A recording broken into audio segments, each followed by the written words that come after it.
প্রবাসী দিবস 2025 দক্ষতা নিয়ে বিদেশ যাব, রেমিটেন্স দিয়ে গর্ব স্বদেশ, এই স্লোগানকে সামনে রেখে মানিকগঞ্জ জেলার প্রতি বছরের ন্যায় আন্তর্জাতিক প্রবাসী দিবস 2025 ও আলোচনা জাতীয় প্রবাসী দিবস 2025 ও আলোচনা সভা অনুষ্ঠিত হচ্ছে।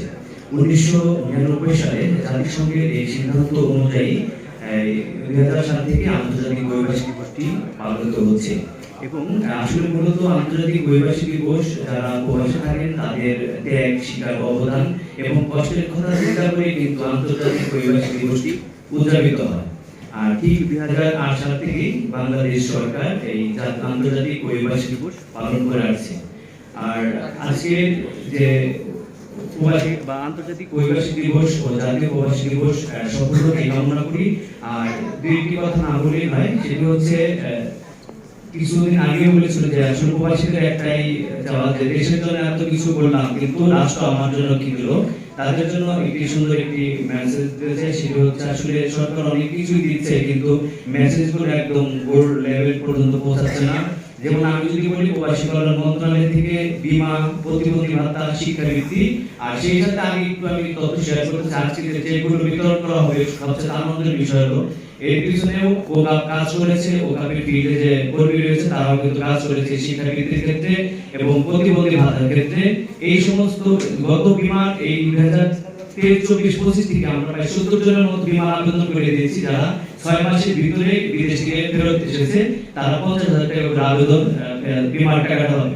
এই আবেদনগুলো করে দিয়েছি আমরা মানিকগঞ্জ জেলা থেকে। আমরা মূলত ওকাপ নারীদের নিয়ে কাজ করে যে সমস্ত ক্ষতিগ্রস্ত নারী বিদেশ থেকে দেশে ফিরে এসেছে তাদের পুনর্বাসন নিয়ে কাজ করি এবং এর পাশাপাশি প্রবাসীদের যে সেবাগুলো রয়েছে গভর্নমেন্ট দপ্তরের সরকারি সেবাগুলো রয়েছে সেই সেবাগুলো একদম ডোর টু ডোর পর্যন্ত পৌঁছে দেওয়ার চেষ্টা করি।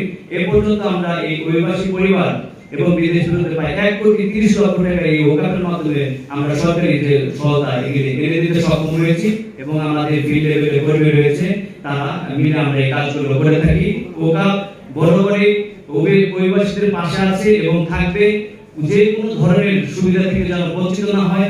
আজকে এই আন্তর্জাতিক প্রবাসী দিবস 2025 উপলক্ষে আমি দুইটি দাবি প্রবাসীদের পক্ষ থেকে রেখে দিতে চাই। সেটি হচ্ছে এই রেমিটেন্স যোদ্ধা যারা প্রবাসী বিদেশ থেকে যারা দেশে আসে তারা মাথার ঘাম পায়ে ফেলে তারা পরিশ্রম করে অনেকে শূন্য হাতে আছে।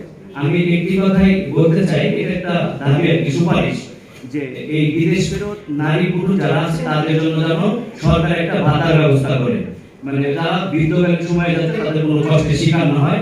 আর আরেকটা বিষয় হচ্ছে শিক্ষাবৃত্তির যে পার্টটা আছে, প্রবাসী কর্মী সন্তানরা যে শিক্ষাবৃত্তি পান এটা আসলে পয়েন্ট বেঁধে দেওয়া হয়।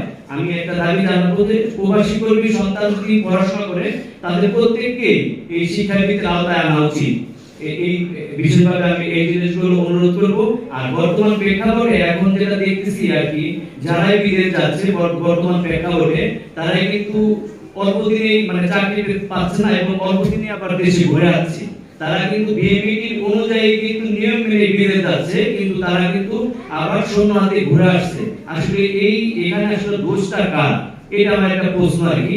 আমি বলতে চাই যে এই প্রবাসীরা যেন বিদেশে যেয়ে যেন কোনো ধরনের প্রতারণার শিকার না হয় সেই বিষয়গুলো দেখার জন্য আমি মানে অনুরোধ করব। যাই হোক, আর বেশি আমি কথা বাড়াবো না। আজকে এই আন্তর্জাতিক প্রবাসী দিবস সফল হোক এই কামনায় আমি আমার বক্তব্য শেষ করছি। আসসালামু আলাইকুম।